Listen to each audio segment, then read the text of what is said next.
Praise the lord. August 15వ తేదీ 2025. ఈరోజు దేవుని వాగ్దానము. సహోదరులారా, మీరు స్వతంత్రులుగా ఉండుటకు పిలువబడితిరి. అయితే ఒక్క మాట, ఆ స్వతంత్రమును శరీర క్రియలకు హేతువు చేసుకొనక ప్రేమ కలిగిన వారే ఒకనికొకడు దాసులై ఉండుడి. గలతీయులకు రాసిన పత్రిక 5వ అధ్యాయము 13వ వచనం. మీరు స్వతంత్రులై ఉండియు దుష్టత్వమును కప్పిపెట్టుటకు మీ స్వతంత్రమును వినియోగపరచక దేవునికి దాసులమని లోబడియుండుడి.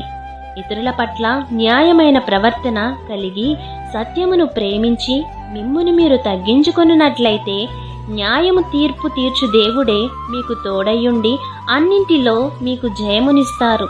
సాత్వికులు ధన్యులు, వారు భూలోకమును స్వతంత్రించుకొందురు. కాబట్టి న్యాయమైన ప్రవర్తన కలిగి దేవుని యొక్క దీవెనలు మీరు పొందుకోవాలని ఆశిస్తూ దేవుని సువార్త పరిచర్యలో మీ సహోదరి. Amen. God bless you. Download ShareChat.